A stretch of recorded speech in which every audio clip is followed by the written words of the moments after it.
नमस्कार। नई उम्मीदें, नए सपने और नई शुरुआत, क्योंकि हर सुबह लेकर आती है अवसर अपार और हम आपके लिए लेकर आए हैं नया सवेरा। कृतिका, सुप्रभात। जहां हम बात करने वाले हैं नया सवेरा में नए भारत की, और आज का दिन तो बेहद ही महत्वपूर्ण है क्योंकि आज बिहार में है पहले चरण का चुनाव। पल पल की अपडेट हम आपको देने वाले हैं क्योंकि हमारी मेगा कवरेज डीडी न्यूज की लगातार जारी है। प्रेस रिपोर्ट्स के जरिए आपको बताएंगे कि आज समाचार पत्रों में कौन कौन सी मुख्य खबरें प्रकाशित हुई हैं, साथ ही आर्थिक विकास की भी दिखने वाली है आपको नया सवेरा में झलक। बिल्कुल, और इसके साथ ही करेंगे टेक टॉक और नजर डालेंगे दुनिया भर से जुड़ी महत्वपूर्ण खबरों पर, और वो हर बात जो आपके दिन को बनाएगी और खास। नमस्कार, मैं हूं कृतिका और मेरे साथ है मेरी सहयोगी भावना। धन्यवाद कृतिका। चलिए शुरुआत कर लेते हैं नया सवेरा की इस वक्त की मुख्य सुर्खियों के साथ।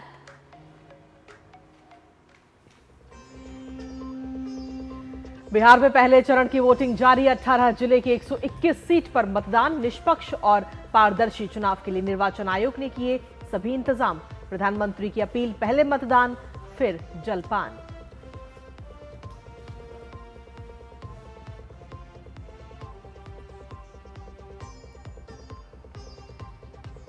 उप मुख्यमंत्री सम्राट चौधरी और विजय कुमार सिन्हा समेत बिहार के 18 मंत्रियों की आज तय होगी सियासी किस्मत।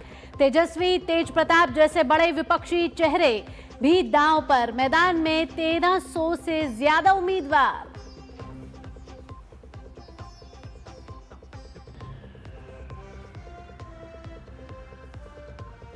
आज बिहार के दूसरे चरण के चुनाव प्रचार में उतरेंगे प्रधानमंत्री नरेंद्र मोदी। राजनाथ सिंह, अमित शाह समेत राहुल और प्रियंका गांधी भी भरेंगे हुंकार। तेजस्वी, अखिलेश के अलावा मायावती की भी धुआंधार रैलियां।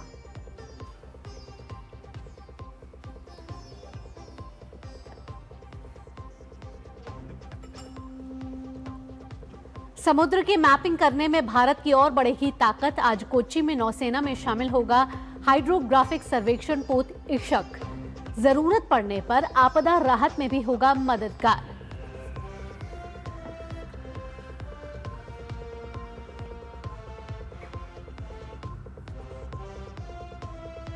और वर्ल्ड चैंपियन महिला क्रिकेट टीम आज राष्ट्रपति द्रौपदी मुर्मू से करेगी मुलाकात। कल प्रधानमंत्री नरेंद्र मोदी ने शानदार जीत पर टीम इंडिया को दी थी बधाई।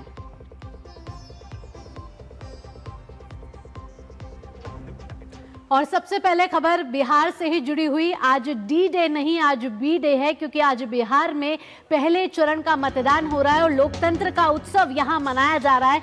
18 जिले के 121 सीट पर आज पहले चरण की वोटिंग की शुरुआत सुबह 7 बजे से हो चुकी है। जी हां, और इसको लेकर प्रधानमंत्री नरेंद्र मोदी ने भी अपील की है सभी मतदाताओं से कि पहले मतदान और फिर जलपान। आज आपको बता दें कि 1314 प्रत्याशी चुनावी मैदान में है जो अपनी किस्मत आजमा रहे हैं। आज उनकी किस्मत ईवीएम में कैद होने जा रही है। जहां साथ ही आपको बता दें कि दोनों डिप्टी सीएम समेत 18 मंत्री इस बार आज चुनावी मैदान में है और संवेदनशील पोलिंग बूथों पर वेबकास्टिंग से भी लगातार निगरानी की जा रही है। तो आज जहां जहां वोटिंग हो रही है वो है पटना, वैशाली, नालंदा, भोजपुर में इस समय वोटिंग शुरू हो चुकी है और उसके साथ साथ मुंगेर, सारण, सिवान, बेगूसराय में भी मतदान जारी है। लगातार मतदाताओं में उत्साह भी दिखना शुरू हो गया क्योंकि 7 बजे से ये वोटिंग शाम 6 बजे तक चलने वाली है। गोपालगंज, मुजफ्फरपुर, दरभंगा में भी इस समय वोटिंग जारी है। इसके अलावा आपको बता दें कि जहां जहां वोटिंग हो रही है वो है मधेपुरा और सहरसा जिले में भी इस समय मतदान जारी है। निर्वाचन आयोग ने पूरी तैयारियां इस समय कर रखी हैं। पोलिंग बूथ पे सुरक्षा व्यवस्था के कड़े इंतजाम है और डीडी न्यूज भी आपको पल पल की कवरेज दे रहा है जहां आपको बता रहा है कि कहां कहां इस समय मतदान शुरू हो चुका है और साथ ही मतदाताओं में समय किस तरीके का उत्साह नजर आ रहा है। बिल्कुल, वहां की ताजा तस्वीरें भी आपको दिखाएंगे, लेकिन इसके साथ ही अत्याधुनिक नियंत्रण केंद्र भी स्थापित यहां पर किए गए हैं। बिहार में केंद्रीय सशस्त्र पुलिस बलों की भी तैनाती की गई है।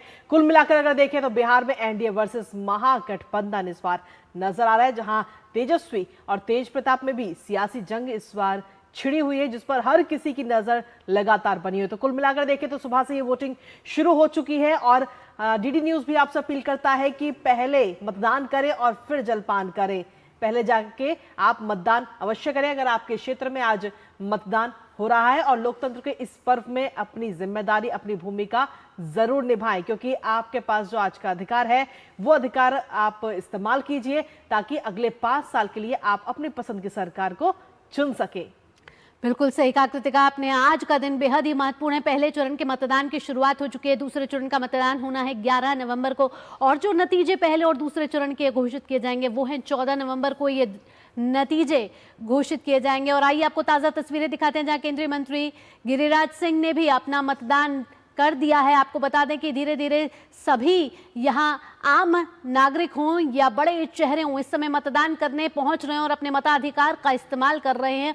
और आज का दिन इसलिए भी महत्वपूर्ण है बिहार के लिए क्योंकि एक लोकतंत्र का उत्सव कहा जाता है। जब भी चुनाव होते हैं तो इसका जश्न मनाने के लिए सभी मतदाता या बड़े नाम जिनकी वो नाम जो बिहार की सियासत में एक बड़ा नाम रखते हैं, उनका दबदबा रहता है, उनके लिए वोट डाले जाते हैं। तो ऐसे में अभी इस समय 7 बजे से अब हो रहा करीब करीब 8 बजे का समय हो रहा है और 1 घंटा हो चुका है जहां मतदान की प्रक्रिया लगातार जारी है। बिल्कुल, और इसी के साथ आपको बता दें कि बिहार के उप मुख्यमंत्री और लखीसराय विधानसभा सीट से भारतीय जनता पार्टी के उम्मीदवार विजय कुमार सिन्हा ने भी आज पोलिंग बूथ पर पहुंचकर मतदान किया और साथ ही उन्होंने राज्य के तमाम लोगों को भी अधिक से अधिक संख्या में मतदान करने की अपील की है। तो ये तस्वीरें इस समय हम आपको दिखा रहे हैं और एक एक करके कई सारी तस्वीरें सामने आ रही जहां बड़े चेहरे भी मतदान करते हुए नजर आ रहे हैं। इस लोकतंत्र के महापर्व में हमने भी भागीदारी किया और यही लोकतंत्र का महापर्व गरीबों के घर से हमारे जैसे बूथ पर बैठने वाला कार्यकर्ता आज अपना वोट के माध्यम से देश का हम प्रधानमंत्री और बिहार का मुख्यमंत्री बनाते हैं कि जिस शुद्धता पवित्रता से आपने लोक आस्था के महापर्व को मनाया उसी पवित्रता शुद्धता सामाजिक सौहार्द के साथ लोकतंत्र के महापर्व में भागीदारी सबको करनी चाहिए क्योंकि ये बिहार के चुनाव में सरकार बनाने के लिए नहीं, ये बिहार बनाने के लिए है, बिहार का सम्मान बढ़ाने के लिए है और हर लोकतंत्र की ये जननी को गौरवान्वित करने का है। तो 1314 प्रत्याशियों की किस्मत आज ईवीएम में कैद हो जाएगी और जब ये ईवीएम में कैद होगी तो ये दिशा और दशा तय करेगी कि बिहार का जो जनादेश आया है उसमें कौन जनप्रतिनिधि बनकर सामने आएगा, किसकी सरकार होगी, बिहार के रण के सत्ता में कौन काबिज होगा और ऊंट किस करवट पलटी खाएगा, ये देखना होगा। और इसी के साथ आपको बता दें कि बांकीपुर विधानसभा क्षेत्र से भारतीय जनता पार्टी के प्रत्याशी और नीतीश सरकार में मंत्री नितिन नवीन ने भी मतदान के बाद लोगों से घरों से बाहर निकलकर अधिक से अधिक संख्या में वोट डालने की अपील की है। आइए आपको सुनाते हैं। लोकतंत्र के इस महापर्व में हर व्यक्ति को भागीदार बनना चाहिए। इसलिए मैं पटना वासियों से अपील करूंगा अधिक से अधिक मतदान करें। पहला वोट मैंने अपने बूथ का डाला है, आप भी अपने बूथ पर पहले मतदान करें फिर जलपान करें और पटना वासी अधिक से अधिक मतदान कर पूरे बिहार नहीं पूरे देश में अपना रिकॉर्ड स्थापित करें। तो पहले चरण के चुनाव यानी मतदान की शुरुआत हो चुकी है और इस पहले चरण में 18 जिलों की 121 सीटें हैं जिस पर आज मतदान हो रहा है। लेकिन इस 121 सीटें में कई ऐसे बड़े चेहरे हैं जिनके बीच आज कांटे की टक्कर है। आइए आपको ग्राफिक्स के जरिए बताते हैं कि कौन कौन से वो बड़े चेहरे हैं जिनकी बीच कांटे की टक्कर मानी जा रही है। भाजपा से रामकृपाल यादव वर्सेस राजद के रीतलाल राय दानापुर सीट से इस समय आमने सामने हैं और दोनों की प्रतिष्ठा इस समय दांव पर है। पहले चरण के चुनाव में इन दोनों के बीच कांटे की टक्कर मानी जा रही है। अगली सीट जिसकी बात करेंगे वो है अलग अलग ऐसी सीटें हैं जिन पर हॉट सीट जिन्हें कहा जा रहा है, जिन्हें वीआईपी सीट्स कहा जा रहा है और इन वीआईपी सीट्स पर इस बार आमने सामने की लड़ाई मानी जा रही है। आइए अब आपको बताते हैं कि कौन कौन से वो बड़े चेहरे भी हैं जो इस बार पहले चरण के चुनाव में मैदान में है। आपको बता दें तारापुर सीट से उप मुख्यमंत्री सम्राट चौधरी इस समय भाजपा से चुनावी मैदान में अपनी किस्मत आजमाते हुए नजर आ रहे हैं। और बिल्कुल इस बार आज की अगर हम बात करें तो आज उनकी किस्मत ईवीएम में कैद होने जा रही है। देखना होगा कि जनता उन्हें कितना पसंद करती है, आगे आने वाले समय में ये सामने होगा। लेकिन इसके साथ ही उप मुख्यमंत्री हैं बिहार में विजय सिन्हा जो इस बार लखीसराय सीट से चुनावी मैदान में है, तो वहीं बिहार में सीवान सीट से स्वास्थ्य मंत्री भारतीय जनता पार्टी की तरफ से मंगल पांडे जो इस बार अपनी किस्मत आजमाते हुए नजर आ रहे हैं और आज उनकी किस्मत भी ईवीएम में कैद होने जा रही है। हालांकि जनता किसको कितना पसंद करेगी ये 14 तारीख को साफ हो जाएगा। वहीं बांकीपुर सीट की अगर बात करें तो पथ निर्माण मंत्री हैं नितिन नवीन, जो इस बार चुनावी मैदान में है भारतीय जनता पार्टी की तरफ से। और अब से कुछ देर पहले उन्होंने जनता से अपील भी की, आप भी अपने घरों से बाहर निकलें और मतदान करें। बिल्कुल, तो 2 डिप्टी समेत 18 मंत्रियों की किस्मत इस समय पहले चरण के मतदान में दांव पर लगी है। आप अपनी टीवी स्क्रीन के सामने देख रहे हैं वो बड़े चेहरे जिन पर इस बार सबकी निगाहें टिकी हैं। देखना होगा कि क्या उनकी जीत होती है और बिहार के रण में कौन जीतता है। लेकिन आगे बढ़ेंगे, बिहार शरीफ में वोटिंग शुरू होते ही मतदान केंद्रों पर लंबी लाइन लग गई है। बिहार में मतदाताओं के अंदर मतदान का उत्साह साफ नजर आ रहा है। बिल्कुल, और इसके साथ ही बिहार शरीफ के मतदाता की तरफ से क्या कुछ कहा जा रहा है आज के इस मतदान को लेकर, वो आपको सुनाते हैं। हम यही सब लोग से कहना चाहते हैं कि हिलसा के जितने भी वोटर लोग हैं, जो सबसे पहले आके वोट करें।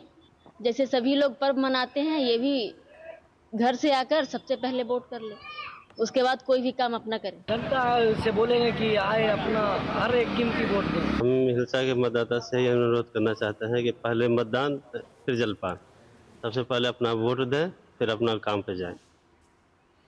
और वहीं 11 तारीख को होने वाले बिहार विधानसभा चुनाव के दूसरे चरण का चुनाव प्रचार भी इस समय जोरों पर है, जहां एनडीए और महागठबंधन के नेताओं ने मतदाताओं का दिल जीतने के लिए अपनी पूरी ताकत इस समय झोंक दी है। और इसी क्रम में भारतीय जनता पार्टी के स्टार प्रचारक प्रधानमंत्री नरेंद्र मोदी आज चुनाव प्रचार करेंगे। प्रधानमंत्री आज सबसे पहले सुबह करीब 11:30 बजे अररिया के फारबिसगंज में एक विशाल जनसभा को संबोधित करेंगे। आपको बता दें कि पीएम यहां अररिया की 6 विधानसभा फारबिसगंज, नरपतगंज, सिकटी, अररिया, रानीगंज, जोकीहाट के अलावा पूर्णिया के बनमनखी, सुपौल के त्रिवेणीगंज और छातापुर की जनता से एनडीए प्रत्याशियों को वोट डालने की अपील करेंगे। इसके बाद वो दोपहर करीब 1:30 बजे भागलपुर में एक चुनावी रैली को संबोधित करेंगे। पीएम के दौरे के मद्देनजर सुरक्षा के कड़े इंतजाम किए गए हैं। तो जहां पहले चरण के चुनाव प्रचार थमा, उसके बाद आज हो रहा है मतदान। ऐसे में अब दूसरे चरण के लिए भी चुनाव प्रचार जोर पकड़ चुका है, जिसके लिए आज प्रधानमंत्री नरेंद्र मोदी हुंकार भरते हुए नजर आएंगे अलग अलग सीटों पर, जहां अपील की जाएगी जनता से कि वो एनडीए के पक्ष में वोट करें। ऐसे में प्रधानमंत्री के दौरे को लेकर सुरक्षा के यहाँ कड़े इंतजाम किए गए हैं। आज प्रधानमंत्री नरेंद्र मोदी क्या संदेश यहाँ से देते हैं, क्या हुंकार भरते हैं और क्या जनता उनसे सुनना चाहती है, इस पर सभी की निगाहें टिकी हुई हैं।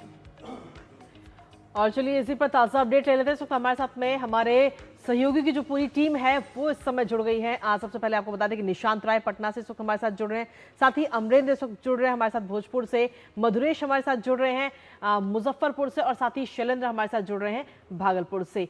सबसे पहले निशांत, आपके पास ही आना चाहेंगे। आज पहले दिन का आज पहला चरण है और 121 सीटों पर मतदान जारी है। कितना उत्साह आज मतदाताओं में नजर आ रहा है?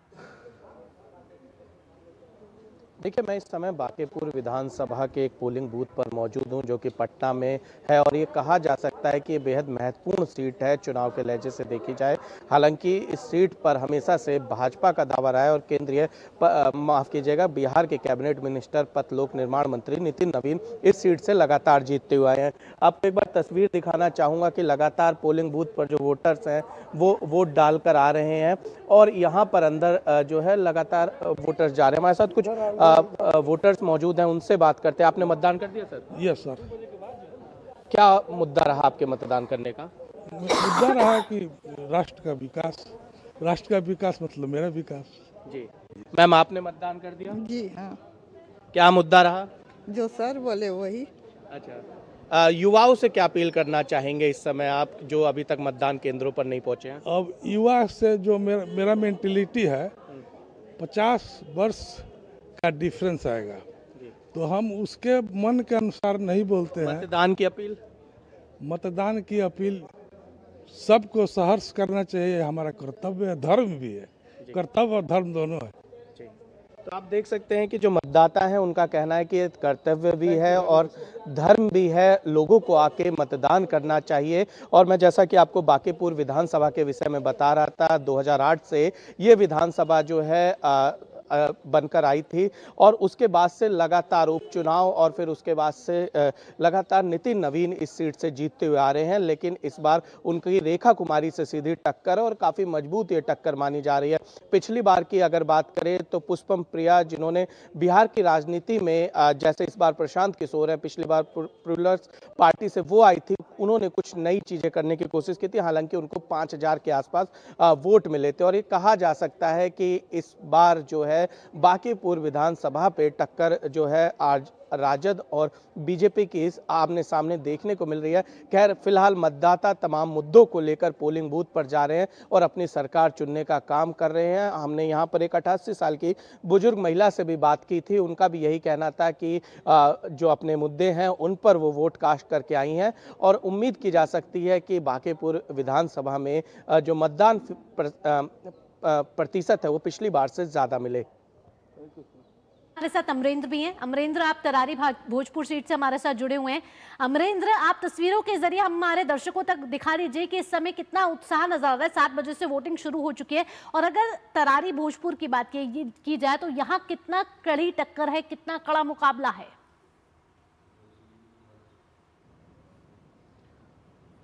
भावना, देखिए मैं इस समय बिहार की जो 121 सीटें हैं 18 जिलों की, उसमें से भोजपुर एक बहुत इम्पॉर्टेंट जिला है और यहाँ पर 7 विधानसभा की सीटें हैं और पॉपुलेशन के हिसाब से भी ये घनी आबादी वाला क्षेत्र माना जाता है और मिश्रित आबादी रहती है। और अगर बात करूँ एनडीए के हिसाब से तो 7 सीटों में से भारतीय जनता पार्टी ने अपने 4 सीटों पर कैंडिडेट उतारे हैं, जिसमें तरारी भी एक विधानसभा है।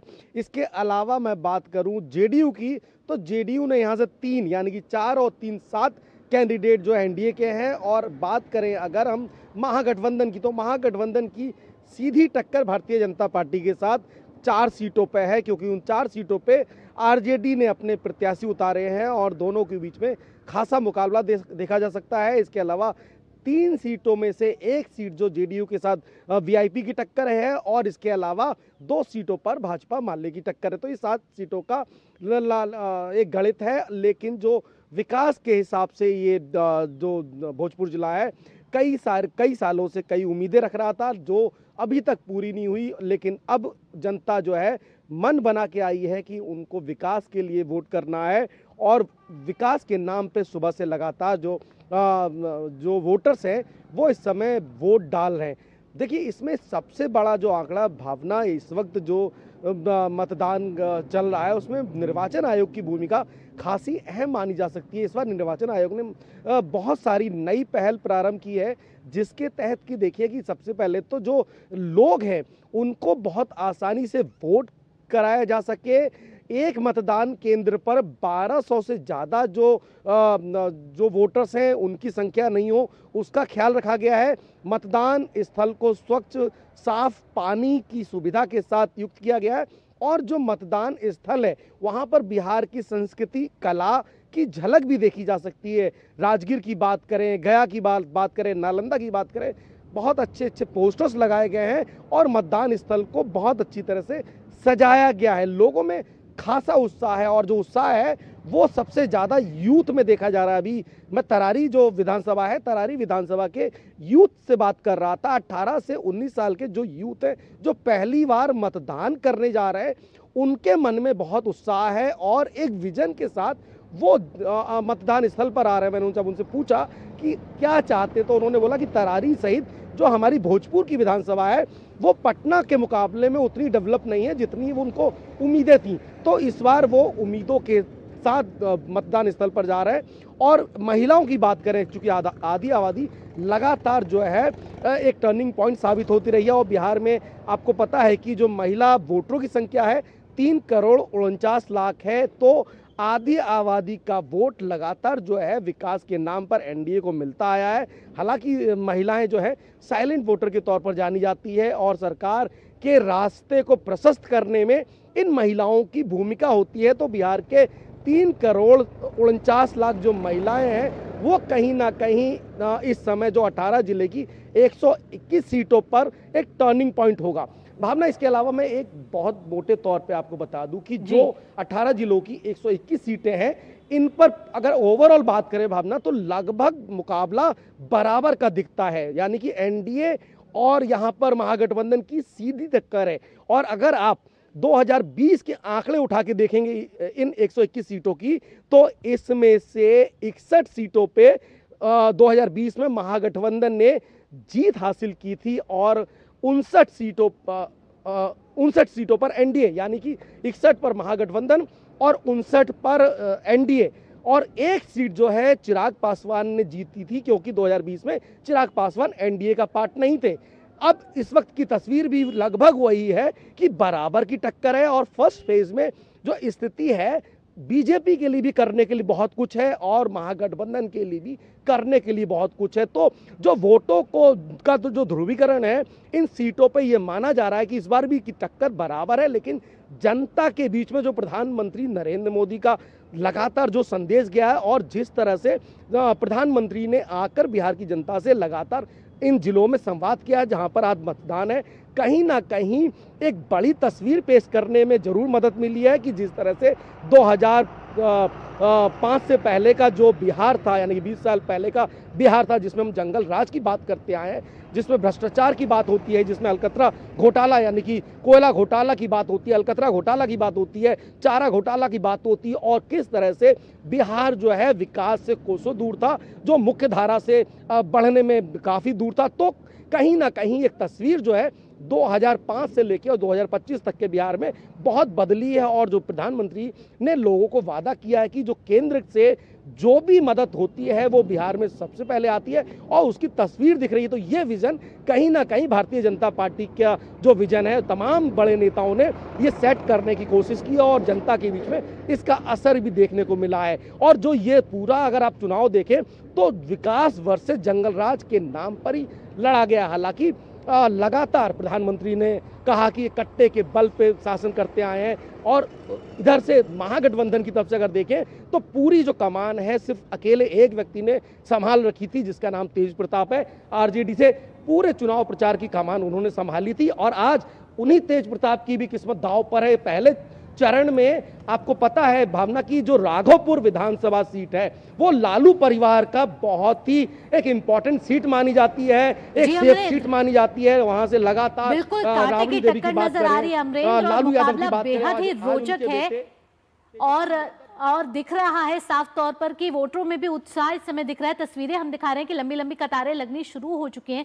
शैलेंद्र भी हमारे साथ जुड़े हैं भागलपुर से। शैलेंद्र, जहां पहले चरण के लिए मतदान इस समय जोश से भर चुका है, लेकिन अब दूसरे चरण के लिए भी तैयारी इस समय राजनीतिक पार्टियां पूरे जोर शोर से कर रही हैं। प्रधानमंत्री को सुनने के लिए आज जनता किन मुद्दों पर फोकस करना चाहेगी कि वे प्रधानमंत्री नरेंद्र मोदी से उन मुद्दों को लेकर सुने ताकि उनके पक्ष में वोट डाल सके?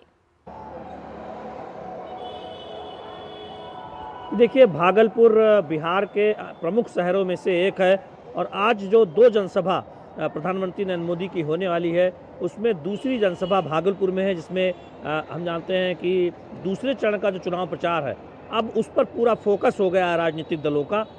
बीजेपी की तरफ से, एनडीए की तरफ से प्रधानमंत्री नरेंद्र मोदी और तमाम बीजेपी के जो शीर्ष नेता हैं, बीजेपी शासित राज्यों के जो मुख्यमंत्री हैं, वो धुआंधार चुनाव प्रचार कर रहे हैं अब दूसरे चरण में। वहीं महागठबंधन की तरफ से तेजस्वी यादव और राहुल गांधी और तमाम नेता हमने देखा कि वो चुनाव प्रचार पर जुटे हुए हैं दूसरे चरण में। देखिए, पहले चरण और दूसरे चरण में अगर देखें तो दूसरा चरण इस लिहाज से महत्वपूर्ण है जहां आप चुनाव प्रचार पूरी तरह से एक तरह से कहें कि जोर पकड़े हुए है। इसमें पहले चरण के मुकाबले दूसरे चरण में बीजेपी और एनडीए थोड़ी सी मजबूत स्थिति में उभर कर आया था, क्योंकि पहले चरण में थोड़ी सी बराबरी की स्थिति दिखी थी। और हम जानते हैं कि चिराग पासवान इस बार एनडीए के साथ है, तो वो एक फैक्टर है जिस पे माना जा रहा है कि एनडीए को क्या कितना फायदा होगा। और हमने देखा है कि जो पूरा चुनाव प्रचार है वो दरअसल नीतीश कुमार की अगुवाई में एनडीए का जो शासन रहा है उसकी जो उपलब्धियां रही हैं, प्रधानमंत्री नरेंद्र मोदी की अगुवाई में केंद्र से जो बिहार को फायदा हुआ है, उन सब की चर्चा करते हुए बीजेपी और एनडीए के शीर्ष नेता ये बता रहे हैं कि 2005 से पहले का बिहार कैसा था जहां उद्योग के नाम पर अपहरण था, जहां जंगल राज था, जहां शाम को लोग घरों से निकलना में डरते थे, जहां बाजार शाम को बंद हो जाते थे, उनका भी जिक्र तो लगातार किया जा रहा है। शैलेंद्र आपके पास वापस आएंगे। इस वक्त मधुरेश भी हमारे साथ बने हुए मुजफ्फरपुर से। मधुरेश, आज की अगर हम बात करें तो आज कांटे की टक्कर तो कई सीटों पर है ही, लेकिन इसके साथ ही कई सीटें आज ऐसी भी हैं जहां पर महागठबंधन के जो घटक दल हैं उन्हीं के बीच में टक्कर नजर आती है। मधुरेश। हाँ बिल्कुल, देखिए आज बेगूसराय में बछवाड़ा जो सीट है वहां पे महागठबंधन के CPI-ML और राजद के बीच में सीधी सीधी टक्कर दिख रही है। और ऐसी ही टक्कर जो है वो लगभग बिहार में 1 दर्जन के आसपास ऐसी सीटें हैं जिसपे सीधी सीधे फ्रेंडली फाइट, जिसको नाम दिया गया है, फ्रेंडली फाइट की स्थिति बन रही है। और निश्चित रूप से ये सीट और इन सीटों का मुकाबला इसी कारण दिलचस्प भी हो गया है, क्योंकि देखना यह है कि महागठबंधन की जो पार्टियां हैं वो एक दूसरे का वोट किस तरीके से काटती हैं और जनता जो है वो अपना मैंडेट किसको देती है। हालांकि इसके अलावा मैं मुजफ्फरपुर में अभी औराई में हूं। मैं बताना चाहूंगा कि मुजफ्फरपुर में शहरी क्षेत्रों के मुकाबले गांव के क्षेत्र में अभी उत्साह ज्यादा देखने को मिल रहा है। लोगों की लंबी लाइनें गांव का जो शहरी क्षेत्र के बाहर जो गांव का क्षेत्र है वहां पे देखने को मिल रहा है। लंबी लंबी लाइनें सुबह से लगी हुई हैं और लोगों में मतदान को लेकर के खास उत्साह देखने को मिल रहा है।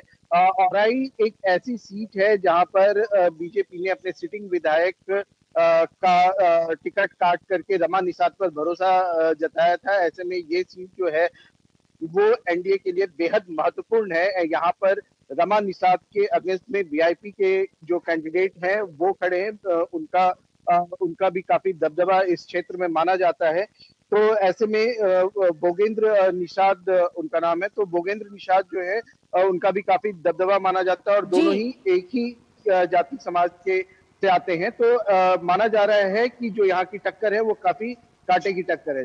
जी बिल्कुल मधुरेश, तो कांटे की टक्कर यहाँ पर भी नजर आ रही है और कई और सीटों पर भी नजर आ रही है और कई बड़े चेहरे हैं जिनकी प्रतिष्ठा आज दांव पर लगी है।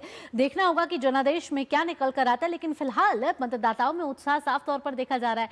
तमाम जानकारियों के लिए निशांत, अमरेंद्र, शैलेंद्र और मधुरेश, आपका बहुत बहुत स्वागत। आगे भी पल पल की अपडेट आपसे लेते रहेंगे दिन भर। और इसी बीच नया सवेरा में रुकेंगे छोटे से ब्रेक के लिए। आप लगातार देखते रहिए डीडी न्यूज।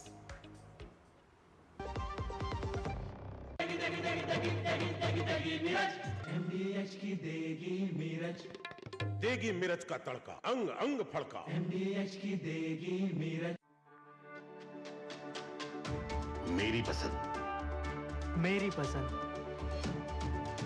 मेरी पसंद, मेरी पसंद, हमारी पसंद, हम सबकी पसंद। मजबूत देश का मजबूत सरिया हो गया स्टील। ओ हरी भैया, अरे वाह, खेतों में कौन सी फसल लगाए हो? 12 महीने कमा कर दे ऐसी फसल। क्या? मैंने नया व्यवसाय शुरू किया है। उसके लिए पैसे? इसमें किसी निवेश की जरूरत ही नहीं। अच्छा मुखिया जी। अरे मुखिया जी नमस्ते। अरे हरी, कब आ रहे हो? आप बस चलिए, मैं पहुंचता हूँ। अब मैं LIC एजेंट हूँ। LIC एजेंट बनो, अब बड़ा सोचो। हमारी वेबसाइट पर जाएं या अपनी नजदीकी LIC शाखा से संपर्क करें। अब आया असली स्वाद। अब आया स्वाद। जब स्वाद के पड़े हो लाले तो MDH का चंकी चाट मसाला डालें। MDH का चंकी चाट मसाला। MDH। ब्रेक के बाद आपका स्वागत है। आप देख रहे हैं नया सवेरा। आगे बढ़ेंगे। सर्वेक्षण जहाज इक्षक आज भारत नौसेना के बेड़े में शामिल हो जाएगा। नेवी चीफ एडमिरल दिनेश के त्रिपाठी आज इक्षक को केरल के कोची नेवल बेस पर हरी झंडी दिखाएंगे।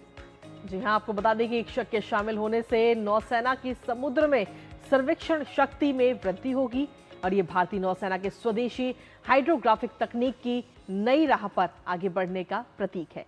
इक्षक से पहले 2 सर्वेक्षण युद्धपोत इंडियन नेवी के पास थे।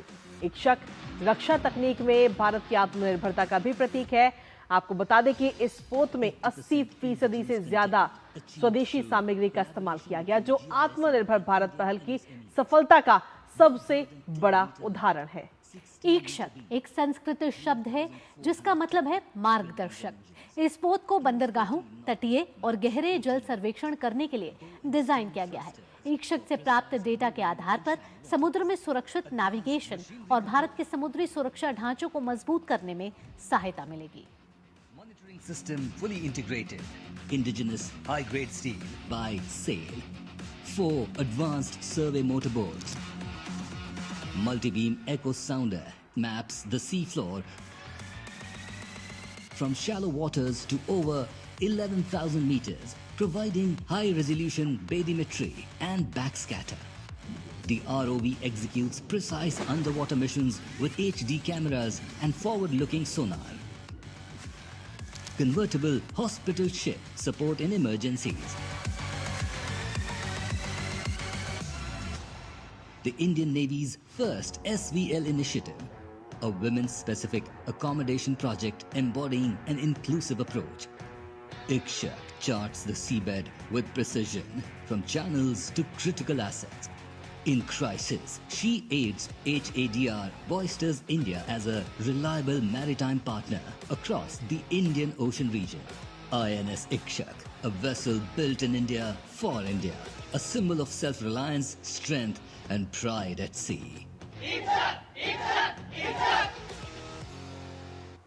तो जी हाँ, इक्शक के जरिए भारत की जो नेवी है उसकी ताकत आज बढ़ने जा रही है। वो तस्वीरें आपके साथ बहुत जल्द साझा करेंगे, लेकिन इसी के साथ आपको बता दें कि प्रधानमंत्री नरेंद्र मोदी ने भारत की 2 अग्रणी सहकारी संस्थाओं अमूल और इफ्को को बधाई दी है। पीएम मोदी ने अमूल और इफ्को को सहकारी समितियों की वैश्विक रैंकिंग में पहला और दूसरा स्थान हासिल करने पर भारत सरकार के सहकारिता मंत्रालय के सोशल मीडिया प्लेटफॉर्म एक्स पर एक पोस्ट पर प्रतिक्रिया देते हुए लिखा है। उन्होंने लिखा कि अमूल और इफ्को को बधाई, भारत का सहकारिता क्षेत्र जीवंत है और कई लोगों के जीवन में बदलाव ला रहा है। हमारी सरकार आने वाले समय में इस क्षेत्र को और प्रोत्साहित करने के लिए अनेक कदम उठा रही है।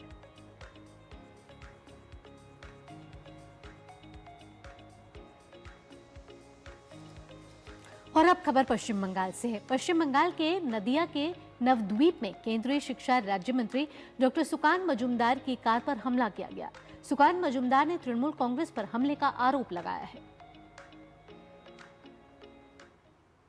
श्यामा माता का दर्शन करके हम निकल रहे तो वहाँ पे हमारे कांगवाई की 2 गाड़ियाँ पीछे छूट गई और उसमें हमारे कार्यकर्ता थे, पार्टी वर्कर थे, उनके ऊपर तृणमूल की तरफ से हमला किया गया और तृणमूल हमला करके गाड़ियाँ तोड़ दी। हमारे 2 कार्यकर्ता पूरी तरीके से आहत हैं और 4-5 कार्यकर्ता के ऊपर ज़बरदस्त हमला हुआ है और 2 कार्यकर्ता अभी हॉस्पिटलाइज्ड है, वो ट्रीटमेंट के लिए हॉस्पिटल में है। ये जो दर्शाता है कि यहाँ पे पुलिस एडमिनिस्ट्रेशन नाम की कोई चीज़ है। पुलिस हिंदुओं के ऊपर विसर्जन के दिन लाठी चार्ज कर सकती है, लेकिन जो गुंडा है, जो बदमाश है, खुलीगंस है और सारे इंटॉक्सिकेटेड अवस्था में है, उनके खिलाफ पुलिस का दम नहीं है कि पुलिस एक एक्शन ले। और इसी बीच नया सवेरा में रुकेंगे छोटे से ब्रेक के लिए। आप बने रहिए हमारे साथ, क्योंकि ब्रेक के उस पर आपको दिखाएंगे आज के अखबारों की प्रमुख सुर्खियां। दादी के हाथों का जादू और खुशबू से महकता घर। MDH गरम मसाला, असली मसालों से भरा हूं मैं, क्योंकि हर रिश्ता है स्वाद से जुड़ा। पता है टर्म लाइफ इंश्योरेंस आपकी फैमिली के लिए कितना जरूरी है? इतना जरूरी है कि भारत सरकार ने इस पे GST पूरी तरह से हटाकर 0 कर दिया है। पॉलिसी बाजार पर अब 1 करोड़ का टर्म लाइफ इंश्योरेंस सिर्फ 400 रुपए महीने से शुरू। जब धरती चीर कर निकलता है लोहे का पत्थर और मिलता है मोंगिया के जोश से, फिर तपता है, पिघलता है और बनता है फौलाद। अब होता है सरिया सारी खूबियों के साथ। मोंगिया स्टील, मजबूत देश का मजबूत सरिया। MDH का किचन किंग किचन में हो तो हम सब कुछ बना सकते हैं। बैंगन का भरता, आलू गोभी, भिंडी मसाला और भी बहुत कुछ। MDH। ब्रेक के बाद आपका स्वागत है और आइए अब हमारा खास सेगमेंट प्रेस रिपोर्ट की बात कर लेते हैं, जहां हम समाचार पत्रों में प्रकाशित मुख्य और दिलचस्प खबरों की बात करते हैं। और आइए पहली खबर का रुख करेंगे, जो है आस्था का पर्व देव दीपावली से जुड़ी हुई, जहां देश भर में आस्था का उजाला और पुण्य की डुबकी लगाई गई है। साथ ही साथ कल गुरुपूरब भी मनाया गया है। ऐसे में दीपावली पर सुरसुरी के तट पर लाखों दीपों से चंद्रहार सजाया गया। रामनगर से आदि केशव घाट, गंगा, गोमती और वरुणा किनारे के 110 घाटों को कुल मिलाकर 25 लाख दीप यहां रोशन किए गए हैं। और आपको बता दें कि हरिद्वार में कार्तिक पूर्णिमा स्नान के लिए श्रद्धालुओं की भारी भीड़ उमड़ी और यहां प्रधानमंत्री नरेंद्र मोदी ने भी कहा कि बाबा विश्वनाथ की पावन नगरी देव दीपावली के अनुपम प्रकाश से आलोकित है। और इसी के साथ चलिए अब प्रेस रिपोर्ट में रुक करते हैं हमारी दूसरी महत्वपूर्ण खबर का, जहां महिला क्रिकेट टीम से मुलाकात की है प्रधानमंत्री नरेंद्र मोदी ने। और इस खबर को आज अधिकतर अखबारों ने अपने पन्नों पर जगह दी है। और इन तस्वीरों के जरिए आप इस तस्वीर के जरिए समझ सकते हैं कि प्रधानमंत्री नरेंद्र मोदी ने जब मुलाकात की महिला क्रिकेट टीम से, तो इस दौरान महिला क्रिकेट टीम ने नमो नाम से एक टी शर्ट भी प्रधानमंत्री को गिफ्ट के स्वरूप में दी है। इसके साथ ही प्रधानमंत्री नरेंद्र मोदी ने सभी महिला क्रिकेट टीम से पूरा आग्रह किया फिट इंडिया मूवमेंट को आगे बढ़ाने के लिए जो इस समय देश में चल रहा है। इसके साथ ही आपको बता दें कि प्रधानमंत्री नरेंद्र मोदी ने महिलाओं का स्वागत भी किया और साथ ही उन्हें खूब सारी शुभकामनाएं दी, क्योंकि हाल ही में महिला क्रिकेट टीम ने पूरा इंडिया का जो परचम है वो लहराया है। और उसके बाद में ये मुलाकात बेहद ही खास रही। अगली खबर का रुख करेंगे। अगली खबर रक्षा मंत्री राजनाथ सिंह के एक बयान से जुड़ी हुई है, जहां उन्होंने नेता प्रतिपक्ष और कांग्रेस सांसद राहुल गांधी के आरोपों का जवाब दिया है। उन्होंने कहा कि रक्षा बलों में आरक्षण की मांग कर रहे अराजकता फैला रहे हैं राहुल, और सेना को राजनीति में ना लाए राहुल गांधी। इसके साथ साथ उन्होंने कहा कि राहुल गांधी पर सशस्त्र बलों को राजनीति में घसीटने का रक्षा मंत्री राजनाथ सिंह ने आरोप लगाया। उन्होंने कहा कि सेना का प्रमुख धर्म है सैन्य धर्म और देश की सेनाएं ऐसे मतभेदों से ऊपर हैं। उन्होंने कहा कि देश की सेनाएं सब चीज़ों से ऊपर हैं, भारत किसी को उकसाता नहीं है। और इसी के साथ रक्षा मंत्री ने कहा कि राजनीति में इस तरीके से सेना को घसीटा ना जाए।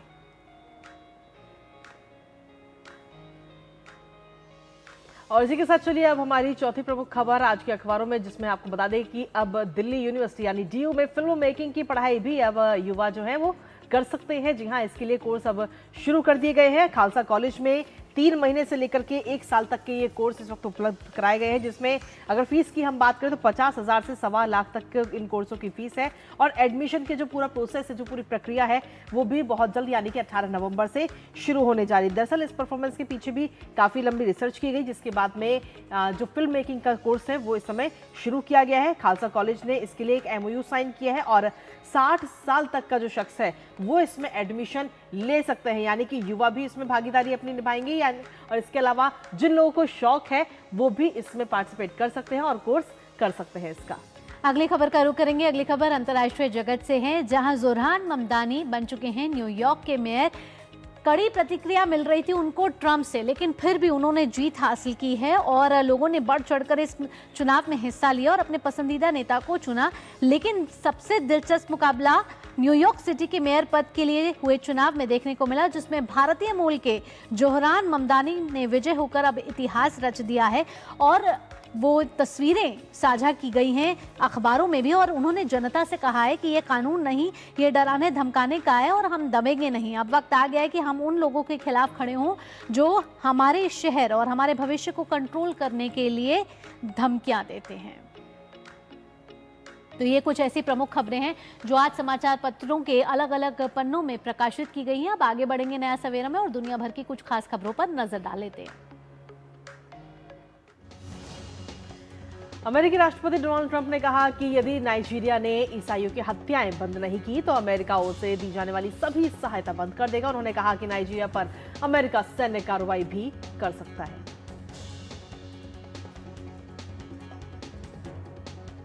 नाइजीरिया सरकार ने कथित धार्मिक स्वतंत्रता उल्लंघनों के लिए अमेरिका के कदमों को खारिज कर दिया। सरकार ने अमेरिका द्वारा नाइजीरिया को विशेष चिंता वाला देश घोषित किए जाने को खारिज कर दिया और कहा कि यह फैसला गलत सूचना और दोषपूर्ण आंकड़ों पर आधारित है। अमेरिकी विदेश मंत्री मार्को रूबियो ने 5 मध्य एशियाई देश कजाकिस्तान, किर्गिस्तान, तजाकिस्तान, तुर्कमेनिस्तान और उज्बेकिस्तान के विदेश मंत्रियों से खास मुलाकात की। उन्होंने कहा कि वो भविष्य में इन 5 देशों का दौरा कर सकते हैं। अमेरिकी वित्त मंत्री स्कॉट बेसेंट ने टैरिफ को लेकर सुप्रीम कोर्ट में हुई सुनवाई को लेकर दिया बयान। कहा कि राष्ट्रपति डोनाल्ड ट्रंप के व्यापक टैरिफ की वैधता पर सुप्रीम कोर्ट में हुई सुनवाई से उन्हें लगा कि यह प्रशासन के लिए सकारात्मक रहा। राष्ट्रपति डोनाल्ड ट्रंप के खिलाफ वाशिंगटन डीसी में विरोध प्रदर्शन देखने को मिला, जहां प्रदर्शनकारियों ने डोनाल्ड ट्रंप के पुनः निर्वाचित होने के 1 वर्ष पूरे होने पर ट्रंप को अब जाना चाहिए के स्लोगन दिखाए। और इन अंतर्राष्ट्रीय खबरों के बाद आइए अब बात कर लेते हैं कारोबार जगत की बिजनेस ब्रीफ में।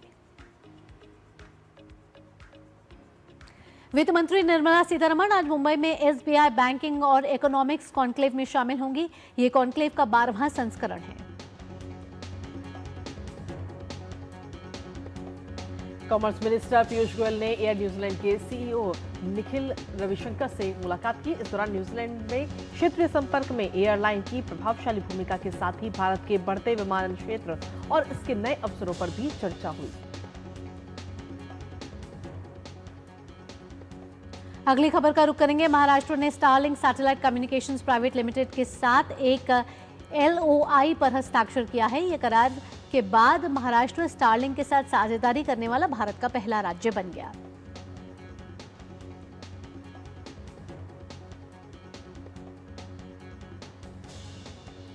और हम आपको लगातार बिजनेस से जुड़ी खबरों का ब्यौरा दे रहे हैं। और वहीं गूगल ने गूगल फॉर स्टार्टअप्स इंडिया के तहत स्किलिंग प्रोग्राम लाने की घोषणा की है। ये program growing generative AI landscape में भारतीय स्टार्टअप्स को सशक्त बनाएगा। और आइए अब खबरें देख लेते हैं खेल जगत से हमारे खास सेगमेंट स्पोर्ट्स ट्रैक में। महिला वर्ल्ड चैंपियंस आज राजधानी दिल्ली में राष्ट्रपति द्रौपदी मुर्मू से मुलाकात करने वाली हैं कृतिका। और कल प्रधानमंत्री नरेंद्र मोदी से इनकी मुलाकात हुई थी। बिल्कुल बेहद खास बीते कल की ये मुलाकात रही और आज जो ये मुलाकात होगी वो भी बेहद खास होगी। और इसके लिए खिलाड़ी जो हैं वो आज सुबह ही राष्ट्रपति भवन के लिए रवाना होंगी। और इसके अलावा विजेता खिलाड़ियों का सम्मान समारोह भी आज राष्ट्रपति भवन में आयोजित किया जाएगा।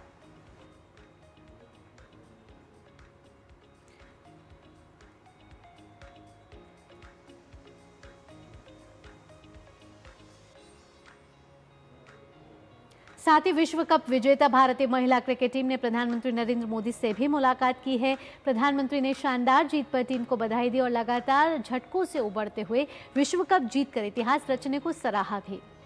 इसके साथ ही कप्तान हरमनप्रीत सिंह ने पीएम से 2017 में हुई उस मुलाकात को भी याद किया जब टीम बिना ट्रॉफी के उनसे मिली थी।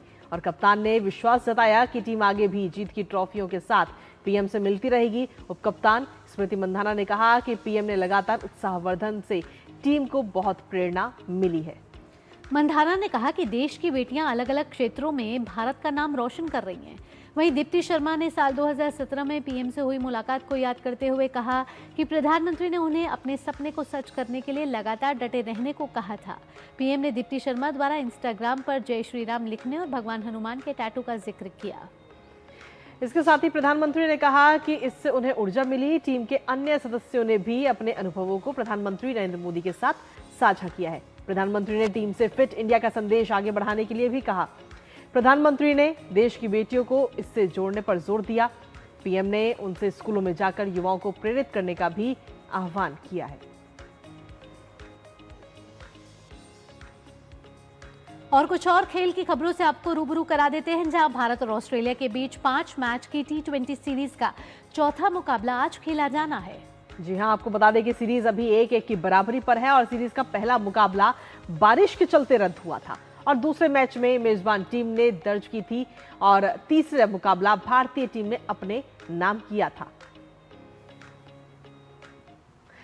सीरीज में बढ़त की जंग, जीत होगी किसके संग?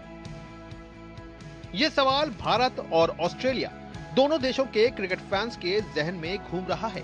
T20 सीरीज का चौथा मुकाबला कैरारा ओवल में खेला जाएगा, जहां दोनों टीमें एक बार फिर जीत को अपना बनाने के लिए जद्दोजहद करती दिखेंगी। पिछले मैच में मिली जीत के बाद टीम इंडिया प्लेइंग 11 में कोई बदलाव करे, इसकी उम्मीद बेहद कम है। हालांकि टीम को अपने उप कप्तान शुभमन गिल से अभी भी बड़ी पारी का इंतजार है, जो अब तक उनके बल्ले से नहीं आई है। गेंदबाजी में अर्शदीप सिंह ने पिछले मैच में कमाल किया था। ऐसे में एक बार फिर उनसे इसी प्रदर्शन को दोहराने की उम्मीद रहने वाली है। बात ऑस्ट्रेलिया की करें तो मिशेल मार्श अच्छे फॉर्म में हैं। ग्लेन मैक्सवेल की इस मुकाबले में वापसी की उम्मीद की जा रही है, जो ऑस्ट्रेलियाई टीम को नई मजबूती दे सकते हैं। गेंदबाजी में नाथन एलिस ने 6 मैचों में 11 विकेट निकाले हैं, जबकि अन्य खिलाड़ियों से भी इसी तरह के प्रदर्शन की उम्मीद रहेगी। आंकड़ों की बात करें तो T20 में दोनों टीमों के बीच अब तक 35 मुकाबले खेले गए हैं, जिसमें से 21 में भारत और 12 में ऑस्ट्रेलिया की टीम ने जीत हासिल की है। 2 मैच बेनतीजा रहे हैं। वहीं ऑस्ट्रेलिया की धरती पर अब तक 15 मुकाबले हुए हैं, जिसमें 8 में भारत और 5 में ऑस्ट्रेलिया को जीत मिली है। साफ है, ओवरऑल हो या ऑस्ट्रेलिया की धरती, हर जगह टीम इंडिया को बढ़त है। ऐसे में इसी बात को अपनी ताकत बना टीम इंडिया को एक बार फिर से सामने आना होगा। Sports desk, DD news. और वहीं दक्षिण अफ्रीका के खिलाफ 2 मैच की टेस्ट सीरीज के लिए भारतीय क्रिकेट टीम का ऐलान हो गया। शुभमन गिल बतौर कप्तान टीम की बागडोर संभालते हुए एक बार फिर से नजर आएंगे, जबकि ऋषभ पंत की वापसी हुई है। भारत और दक्षिण अफ्रीका के बीच पहला टेस्ट 14 नवंबर से कोलकाता में और दूसरा टेस्ट 22 नवंबर से गुवाहाटी में खेला जाएगा। टेस्ट के बाद दक्षिण अफ्रीका की टीम वनडे और T20 सीरीज में भी खेलेगी। बीसीसीआई ने दक्षिण अफ्रीका के खिलाफ 2 मैचों की टेस्ट सीरीज के लिए भारतीय टीम का ऐलान कर दिया है। शुभमन गिल बतौर कप्तान टीम की बागडोर संभालते एक बार फिर नजर आएंगे, जबकि ऋषभ पंत की टीम में वापसी हुई है। ऋषभ उप कप्तान के तौर पर टीम के साथ होंगे। ऋषभ इंग्लैंड के दौरे के दौरान चोटिल हो गए थे। तेज गेंदबाज आकाशदीप भी चोट के बाद टीम में वापसी कर रहे हैं। हालांकि तेज गेंदबाज मोहम्मद शमी को टीम में जगह नहीं मिली है। भारतीय टीम में ज्यादातर खिलाड़ी वही हैं जो वेस्टइंडीज के खिलाफ सीरीज में टीम का हिस्सा रहे थे। पूरी टीम की बात करें तो टीम में शुभमन गिल, ऋषभ पंत, यशस्वी जायसवाल, केएल राहुल, साई सुदर्शन, देवदत्त पडिक्कल, ध्रुव जुरेल, रविंद्र जडेजा, वाशिंगटन सुंदर, जसप्रीत बुमराह, अक्षर पटेल, नीतीश कुमार रेड्डी, मोहम्मद सिराज, कुलदीप यादव, आकाशदीप को जगह मिली है। भारत और दक्षिण अफ्रीका के बीच पहला टेस्ट 14 नवंबर से कोलकाता में और दूसरा टेस्ट 22 नवंबर से गुवाहाटी में खेला जाएगा। टेस्ट के बाद दक्षिण अफ्रीका की टीम वनडे और T20 सीरीज में भी आमने सामने होगी। Sports desk, DD news. Saudi Arab में ग्लोबल हार्मनी पहल के दूसरे संस्करण की शुरुआत हो चुकी है। सऊदी अरब परिवर्तन के दौर से गुजर रहा है। जो समाज एक दशक पहले तक रूढ़िवादी और बंद था, अब वह खुल रहा है। रियाद का सुवैदी पार्क दुनिया भर की संस्कृतियों का एक लघु स्वरूप बन गया है और सबसे महत्वपूर्ण रूप से यहाँ भारतीय संस्कृति की झलक देखने को मिल रही है। आइए आपको दिखाते हैं इससे जुड़ी एक खास रिपोर्ट। सऊदी अरब के साम्राज्य में गहरा परिवर्तन हो रहा है। जो समाज एक दशक पहले तक रूढ़िवादी और बंद था, वो अब खुल रहा है। अपनी पारंपरिक तेल आधारित अर्थव्यवस्था से आगे बढ़ते हुए सऊदी अरब गैर तेल क्षेत्रों में विविधीकरण कर रहा है। इसी दिशा में एक बड़ा कदम है ग्लोबल हार्मनी पहल। सऊदी अरब के मीडिया मंत्रालय द्वारा आयोजित ग्लोबल हार्मनी पहल का दूसरा संस्करण इस सप्ताह रियाद में शुरू हुआ। ये पहल वर्ष 2024 में पहली बार सऊदी अरब की विजन 2030 रूपरेखा के तहत शुरू की गई थी। विजन 2030, जिसे वर्ष 2016 में आधिकारिक रूप से लॉन्च किया गया था, सऊदी अरब के इस व्यापक परिवर्तन का आधार है। ग्लोबल हार्मनी पहल यहाँ बसे विभिन्न समुदायों की सांस्कृतिक विविधता, उनके योगदान और सऊदी समाज में सफल एकीकरण को मनाती है। Global Harmony program in Suwaidi Park, it's about music, it's about culture, it's about food, and it's about color. And what else that unite us all together other than music? It doesn't know color, it doesn't know skin, it doesn't know anything else but being all in harmony.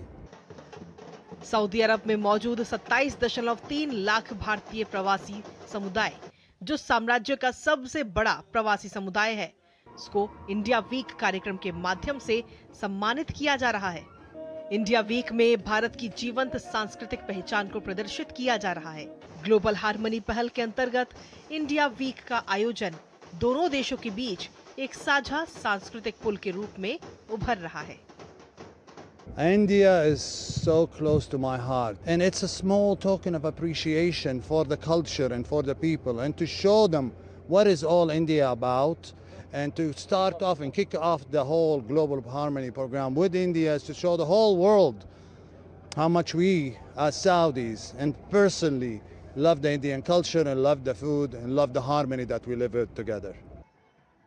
Global harmony पहल में Saudi Arab में बसे 14 विविध संस्कृतियों का उत्सव मनाया जा रहा है। भारत के अलावा इसमें फिलीपींस, इंडोनेशिया, मिस्र, यमन, जॉर्डन, युगांडा और इथियोपिया जैसे देशों की संस्कृति पर भी प्रकाश डाला गया। वैसे तो ग्लोबल हार्मनी पहल में कई प्रवासी समुदायों की संस्कृतियां दिखाई जा रही हैं, लेकिन भारत का स्थान इसमें विशेष है।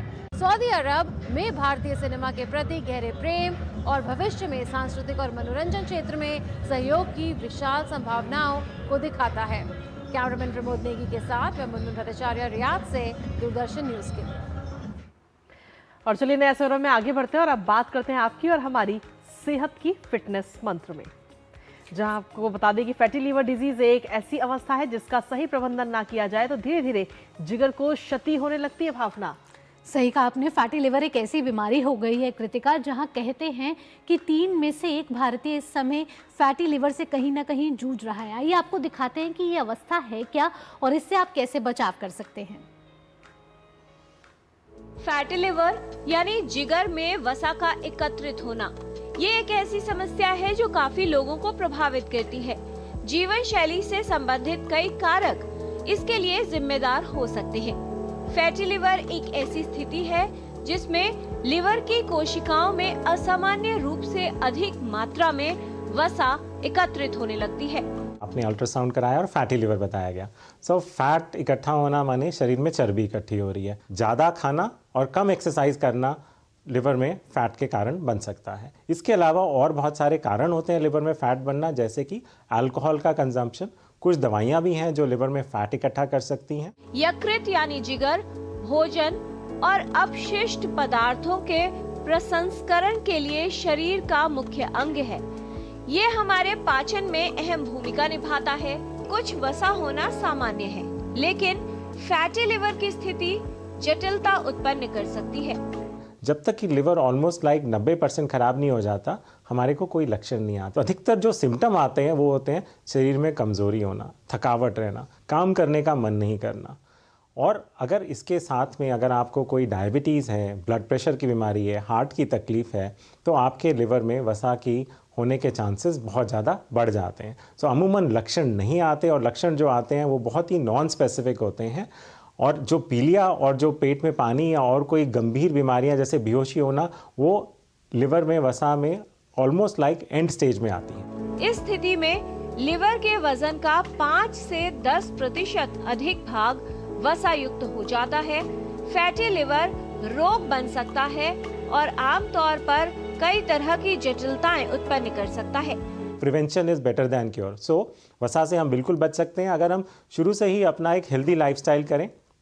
हम खाना पीने पे ध्यान रखें, ज़्यादा तेल वाली चीज़ें और ज़्यादा शुगरी चीज़ें अवॉइड करें, जिसको हम कहते हैं कि कैलोरीज थोड़ी सी हमें अवॉइड करनी है। इसके अलावा मोस्ट इंपॉर्टेंट हमें एक्सरसाइज करना है। एक्सरसाइज हमें रूटीन में लेके आना, ये नहीं कि जब हमारे लिवर में वसा बन जाए तो हम एक्सरसाइज करना शुरू करें। कम से कम आधा घंटे से 45 मिनट रोज़ एक एक्सरसाइज करनी चाहिए। बिल्कुल भी अल्कोहल आपको नहीं लेना चाहिए, धूम्रपान से बिल्कुल दूर रहना चाहिए, और दूसरा होता है च्यूइंग टोबैको, वो भी बिल्कुल आपके लिए हानिकारक है। इसके अलावा जब हम हेल्दी लाइफस्टाइल की बात करते हैं तो हमें ये ध्यान रखना चाहिए, एक तो तेल वाली चीज़ें हमें कम से कम खानी चाहिए, मीठी चीज़ें कम करनी चाहिए, नेचुरल चीज़ें ज़्यादा ध्यान रखना चाहिए, ग्रीन वेजिटेबल्स बहुत अच्छी हैं, घर का खाना बहुत अच्छा है, बाहर की जो प्रोसेस्ड फूड्स हैं वो हमें अवॉइड करने चाहिए। अपने शरीर के लिए और अपनी हेल्थ के लिए थोड़ा सा समय ज़रूर रोज़ निकालिए, इससे आपका लिवर भी अच्छा रहेगा और आपकी हेल्थ भी अच्छी रहेगी। स्वस्थ जीवन शैली अपनाएं और जिगर के स्वास्थ्य को उत्तम बनाएं। किरण भारद्वाज, डीडी न्यूज। तो ये थी आपकी सेहत की बात। आइए आगे बढ़ते हुए अब बात कर लेते हैं मौसम की। जानते हैं आपके शहर के मौसम का हाल ग्राफिक्स के जरिए। न्यूनतम और अधिकतम तापमान।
और इसी के साथ नया सवेरा में अब वक्त हो चुका है आपसे विदा लेने का, लेकिन हर रोज की तरह आज भी आपसे विदा लेंगे कुछ खास तस्वीरों के जरिए। जी हाँ, आज की जो खास तस्वीरें हैं वो है कर्नाटक से, जहां कुर्ग के हरे भरे हिल स्टेशन की, हम्पी के प्राचीन स्मारक, मैसूर के शाही महल और गोकर्ण के शांत समुद्र तट की। तो इसी के साथ आप भी प्रकृति से जुड़िए, लीजिए इन मनमोहक यात्रा का आनंद। इसी के साथ मुझे कृतिका और नया सवेरा की पूरी टीम को दीजिए अनुमति। नमस्कार।